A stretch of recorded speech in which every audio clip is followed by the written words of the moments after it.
Olá, seja muito bem-vinda ao canal da Mulher Virtuosa. Hoje nós vamos fazer a leitura e a meditação de Sabedoria 3, que diz assim: o justo é imortal. A vida dos justos, ao contrário, está nas mãos de Deus e nenhum tormento os atingirá. Uau, gente, que forte essa afirmação, né? Todo aquele que busca Deus, todo aquele que crê em Deus, todo aquele que já fez de Jesus o seu único e suficiente Senhor e Salvador da sua vida, pode crer que Deus está tornando tudo uma verdadeira bênção. E que Deus cuida, Deus protege, Deus abençoa.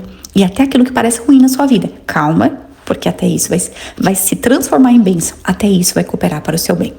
E aí a leitura continua dizendo assim: aos olhos dos insensatos, aqueles que parecem ter morrido, e o seu fim foi considerado como desgraça. Os insensatos pensavam que a partida dos justos do nosso meio era um aniquilamento, mas agora estão na paz. As pessoas pensavam que os justos estavam cumprindo uma pena, mas esperavam a imortalidade.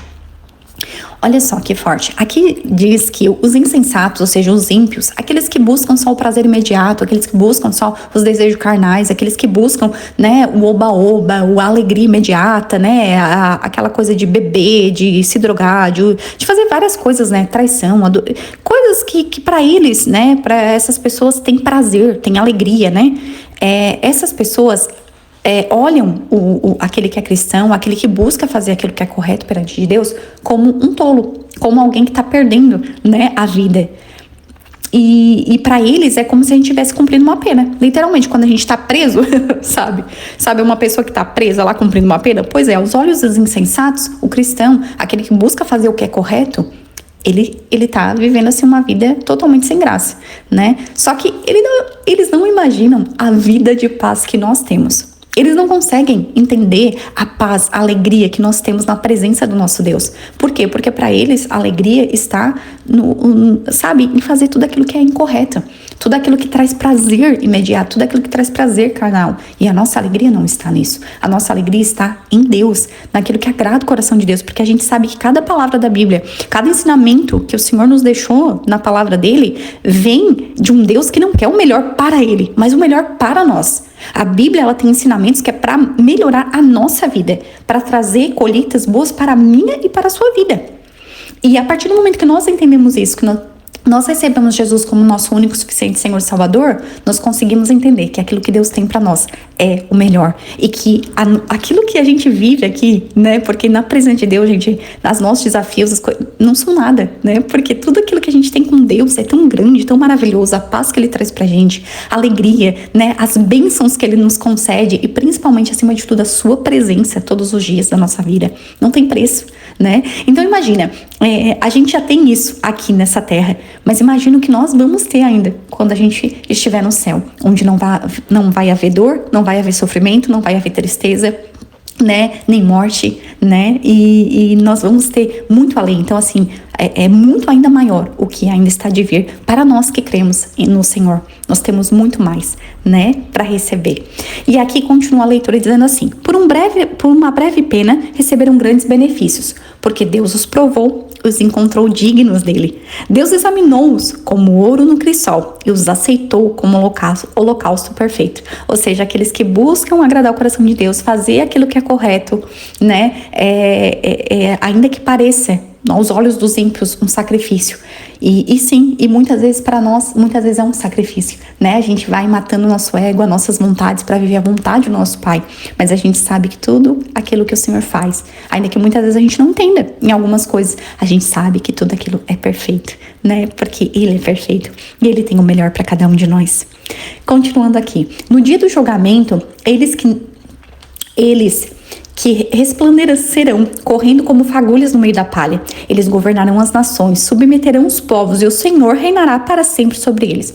Uau, uau. Aqui diz que todo aquele que crê em Jesus e que busca fazer a sua vontade, governarão as nações. Gente, que forte, né? Que forte pensar nisso, que forte pensar que Deus tem muito além pra gente. O Senhor nos abençoa muito nessa terra, muito. Nós somos muito abençoados. Nós passamos, mas somos vitoriosos em todas elas, porque a palavra de Deus vai dizer que em Cristo nós somos mais do que vencedores, né? Só que ao mesmo tempo Deus tem muito mais para nós. Deus tem muito além para nós e é tão grande, né? É tanto mistério que a gente não consegue nem imaginar de tão grandioso que é. E aqui continua dizendo assim: os que nele confiam compreenderão a verdade, e os que lhe são fiéis viverão junto dele no amor, pois a graça e a misericórdia estão reservadas para os seus escolhidos. Os injustos, porém, serão castigados por sua maneira de pensar, porque desprezam o justo e se afastaram do Senhor. Olha só que forte. Aqui diz que os injustos, ou seja, os ímpios, os insensatos, eles vão ser castigados por sua maneira de pensar. Vários estudos aqui a gente já falou sobre a importância daquilo que você pensa, né? Porque tudo começa pelo nosso pensamento. E os desejos, as coisas que a gente pensa, a gente vem do nosso coração. Então, um coração sujo, um coração contaminado, ele vai pensar coisas ruins. Um coração que busca todo dia em Deus, né? Um coração que busca cada vez mais agradar a Deus. É um coração que está sempre rendido ao Senhor. É um coração que está sendo diariamente, né, purificado por Deus. Não porque nós somos perfeitos. Não, nós não. Humanamente falando, não. Mas porque Deus é perfeito. E conforme nós vamos buscando a Deus, Ele vai nos limpando também. Então, os nossos pensamentos, eles vão mudando. Por isso que a palavra de Deus vai dizer que a nossa mente, ela precisa ser renovada. E a palavra de Deus vai nos ensinar também que a nossa mente, ela é renovada pela palavra de Deus, né? Então, nós estamos sempre sendo renovados. Então, só que quem é o ímpio, ele tá sempre pensando em coisas ruins. Ele pensa coisas ruins, ele sente coisas ruins, ele fala coisas ruins, porque a boca fala o que o coração tá cheio.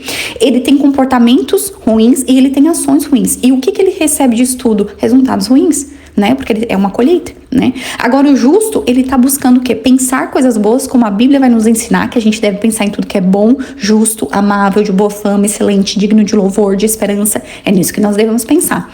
E quanto mais ele pensa nessas coisas boas, mais também o coração dele, sentimentos, né? Vão ficar nele sentimentos positivos, sentimentos bons. E ele vai tendo palavras boas, e ele vai tendo ações boas, e ele naturalmente vai colher bons resultados. Por quê? Porque tudo aquilo que ele semeou na mente dele. Então, tudo começa, as nossas ações vão começar pelos nossos pensamentos. Tem pessoas que falam, tudo começa pela palavra. Mas a palavra, antes de você declarar a palavra, você teve um pensamento. Então, tudo começa pelo pensamento. E é a nossa mente que nós devemos cuidar. Por isso que é tão importante a meditação na palavra de Deus. Porque a meditação na palavra de Deus vai trazendo a verdade e vai fazendo com que nós possamos escolher, jogar a mentira, né, para fora e acolher a verdade. E a verdade é a palavra de Deus. E a gente continua aqui. É infeliz quem despreza a sabedoria e a disciplina. Sua esperança é vazia, suas fadigas não produzem frutos e suas obras são inúteis. Olha só o que chama atenção nesse texto, né? Ainda que a pessoa, ela ganhe muito dinheiro, ainda que ela seja muito famosa, ainda que ela, sabe, uma vida assim, nossa, onde ela trabalha, ganha, ainda isso é inútil. Por quê? Porque tudo aquilo que a pessoa faz por ela, pra ela, pro bem só dela, né? Onde ela não chama Deus pra estar junto, é inútil. É inútil. É um trabalho onde ela trabalha, ela tá sempre cansando e ela não tem resultados que ela poderia ter se ela estivesse com Deus. Quando nós estamos com Deus, gente, Deus abençoa a nossa colheita de uma forma que o nosso trabalho se torna mais eficiente. Por quê? Porque é dele, e tem um versículo que diz assim que Deus a bênção do Senhor é que nos enriquece e ele não traz dores. A bênção do Senhor não traz dores, né? Então, ela nos enriquece e não traz consigo dores. Só que aqueles que querem por si só, fazer tudo por si só, se achando deuses, né? Buscando, né? Fazer tudo do jeito deles, sem querer agradar o coração de Deus, sem querer entender o que isso daqui, Deus tá alinhado com isso, Deus agrada o coração de Deus isso, né? Aqueles que não pensam assim, que não querem saber, né? Eles, tudo aquilo que eles produzem, a Bíblia vai nos dizer, é inútil. Ainda que seja famoso, ainda que tenha status, ainda que tenha poder, ainda que aparentemente, né, tenha muito dinheiro, é inútil. É uma obra inútil. Porque as nossas obras só vão ser úteis, só vão realmente ter utilidade se nós estivermos alinhados com a vontade do Senhor. Se nós estivermos fazendo tudo para a glória de Deus. E aqui continua assim. Suas mulheres são insensatas e seus filhos depravados e a sua descendência é maldita. Que forte isso. Aqui diz que não é só eles. Quem é ímpio, gente, quem é insensato, quem é tolo, quem busca só a sua vontade, não é só ele que está se prejudicando, é a geração dele.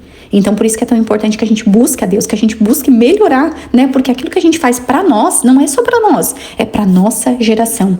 A partir do momento que você melhora, que você se cura, que você cura suas feridas, que você libera perdão, que você busca uma vida diferente, que você busca fazer diferente, que você busca mudar seus padrões de comportamento pra ter comportamentos alinhados com a vontade de Deus. Cada vez que você faz isso, não é só você que ganha, é a sua geração. Uau!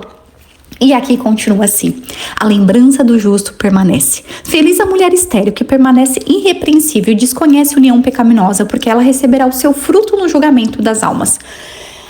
Quando eu li esse versículo, me lembrou muito Abraão. Vocês lembram que Abraão, né, recebeu uma promessa de Deus que ele seria pai de nações, mas a gente sabe que Abraão, ele não podia ter, a Sara não podia ter filhas, né? E aí o que acontece? Abraão estava com quase, 90, 100 anos, e aí ele não tem filhos. E aí Sara também já era uma idosa, não tinha filhos, mas eles tinham ganhado uma promessa de Deus que eles seriam pai de nações. E aí o que aconteceu? Sara começou a ficar ansiosa, porque ela pensou, será que o problema sou eu? Meio que Sara se sentiu culpada. E Sara, o que ela faz? Ela resolve dar uma ajudinha pra Deus. Ela bota Agar, que é a serva delas, né, pra poder ter relações sexuais com o seu marido, pra que possa dar pra ele um filho. E aí acontece isso. E dessa relação nasce, a gente sabe, Ismael. Só que assim, não era a vontade de Deus. Porque ainda que eles estivessem velhinhos, né, naquela idade, né, quase 100 anos ali, Deus disse e Deus cumpre. Porque assim, não é o nosso tempo, é o tempo de Deus. E tudo que Deus fala, ainda que pareça que demora, que tá demorando, vai se realizar. Porque Deus não é homem para mentir, nem filho do homem para que se esqueça daquilo que ele prometeu para você, daquilo que ele prometeu para mim. Deus cumpre tudo aquilo que ele fala. Só que daí o que acontece? Sara resolve, né, dar essa serva para Abraão. Abraão tem Ismael. A gente sabe que de Ismael vem aí, né, o Islã, né? Então, assim, que é totalmente oposto, né, dos cristãos. Enfim. E aí nasce uma geração que não era para ter sido. Mas, enfim, por causa, né, de um erro daquele que tentou ali, né, ajudar Deus. E aí, o que essa parte da Bíblia vem nos falar? Vem nos dizer que se você hoje é estéril, se você tem buscado em Deus, mas você ainda não engravidou, diz assim, é mais ou menos como se disse assim, confie em Deus. Confie. Hoje em dia a gente tem a medicina, a gente tem muitos meios de engravidar, né, de forma alinhada, né, correta, mas assim, até nisso você deve buscar Deus. Você não deve fazer, eu não posso ter filhos, eu vou buscar na medicina. Até nisso, pergunte a Deus. Pergunte, Senhor, vem do teu coração que eu faça, sei lá, né, uma FIV ou alguma coisa, enfim, dentro, né, hoje dos meios, dos métodos que tem, porque existem pessoas muitas vezes que buscam que é uma barriga de aluguel, né, e às vezes deixa o marido ter uma relação com uma outra mulher para poder ter o filho, às vezes, né, buscam uma barriga de aluguel de uma outra forma, mas mesmo assim, muitas vezes, sabe, isso pode vir a prejudicar. Por quê? Porque às vezes a pessoa quer a coisa do jeito dela e ela não vê o futuro. Às vezes, por exemplo, se isso acontece muitas vezes depois, você não sabe se essa barriga de aluguel não vai querer essa criança. Por quê? Porque, imagina, uma gestação, né, 9 meses, ela com a criança na barriga, né, e vamos pensar que não, ela vai ter essa criança para poder passar para outra pessoa.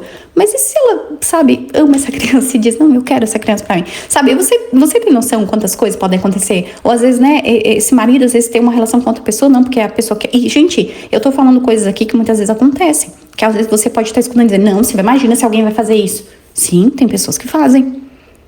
Então, a gente tem que cuidar, porque a gente tem que ver não só o agora, não só o que a gente quer, mas o futuro. O que isso pode trazer de problemas depois. Então, se hoje você é estéril, você gostaria muito, é o teu sonho ter filhos.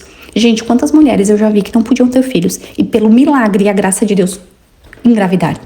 Eu tenho até um caso de uma moça que eu conheço, ela foi uma cliente minha e ela não podia ter filhos. E hoje ela tem 2 filhos. Ela não podia. Pela medicina, ela não teria filhos. E o Senhor, de forma milagrosa, deu filhos pra ela, né? E outra também, que eu soube, e várias outras, né? Tem até uma mulher muito famosa, que é a Fabiola Mello, né? Se você não conhece, siga ela, ela é maravilhosa, é muito engraçada, muito divertida e um grande exemplo, né? E ela não podia ter filhos. E hoje ela tem aí, né, o Efraim e tá grávida de mais um bebezinho. E ela não podia, né? Então assim, mas ela tem, hoje ela tem. Então assim, mas é uma pessoa que sempre buscou em Deus, né? A gente vê, ela vai contando os relatos dela e ela vai falando tudo que ela passou, mas ela sempre buscou em Deus. Então assim, a gente tem que entender que, eu sei que às vezes você quer alguma coisa, eu sei, eu não tô desmerecendo a sua dor, não é isso. Eu te acolho, eu acolho a sua dor, eu entendo que é muito difícil, né? Você tem um sonho e esse sonho parece que é impossível de ser realizado, só que ao mesmo tempo, tenha sabedoria, tenha humildade, buscar em Deus. O que Deus quer te ensinar com isso? Gente, Deus não faz nada por acaso. As coisas na nossa vida não acontecem por acaso. Entende? Então que você busque em Deus. Deus, eu quero tanto ter um filho. Busque. Chore aos pés dele. Peça sabedoria. Senhor, devo fazer isso, devo fazer aquilo. Não devo fazer? Senhor, me mostra, me confirma. Porque Deus confirma. Todos aqueles que têm relacionamento com Deus vão ter as respostas de Deus. Deus fala. Deus não se cala quando o seu povo o chama. Tá bom? Continuando aqui. Feliz também o eunuco que não cometeu injustiça, nem pensou coisas más contra o Senhor. Ele, por sua fidelidade, receberá uma graça especial e uma recompensa invejável no templo do Senhor. Pois o fruto das boas obras é glorioso e a raiz da sabedoria é imperecível. Olha só que forte. Aqui diz assim, ó, começa dizendo o seguinte... feliz também, né, o eunuco, né? Aqui a gente pode botar a pessoa que nunca cometeu injustiça, nem pensou coisas más contra o Senhor. Uma das coisas que acontece muitas vezes é que mesmo cristãos, tá? Pessoas do bem, pessoas que buscam a Deus, pensam mal de Deus. E aí você diz, meu Deus, você vê que loucura. Sim, muitas vezes de forma inconsciente nós pensamos mal de Deus. Quando nós pensamos que Deus, se a gente fizer algo de errado, Deus vai castigar. Que, nossa, a gente tem que fazer tudo certinho, porque senão Deus não vai ouvir. Ah, será que Deus me abandonou? Né? Às vezes você tem aquele sentimento que parece que Deus esqueceu de ti. Tudo isso é uma forma de pensar mal de Deus. E por quê? Da onde vem esses pensamentos? Esses pensamentos muitas vezes vêm ligados de forma inconsciente à figura de autoridade que você teve na sua vida. Então vamos pensar mãe, pai, tio, tia, cuidador, né, vovó, enfim, a pessoa que te cuidou, né, ou que exerceu de certa forma autoridades sobre a sua vida quando você era pequeno, foi uma figura ali de autoridade, né? Uma imagem de autoridade. De forma inconsciente, você linka muito a figura de autoridade, principalmente a figura do homem, viu? Do pai, do vô. Muitas vezes você linka essa figura com a figura de Deus. E aí, o que vai acontecer? Muitas vezes, se essa figura ela foi muito castigadora, muito brava, sabe? Muito, ou te abandonou, ou te desprezou, né? Enfim, né? Te deixou meio de lado, você sentiu que não era amada. De forma inconsciente, você vai levar isso pra Deus. Então, você vai pensar que Deus é assim também. E aí, o que acontece isso? Qual é o problema disso? É que muitas vezes você acaba não conseguindo sentir o amor de Deus por você. E de forma inconsciente, você tá sempre esperando o pior de Deus. Sendo que você deveria esperar o melhor de Deus. Porque Ele ama você. Ele é apaixonado por você. Ele ama você.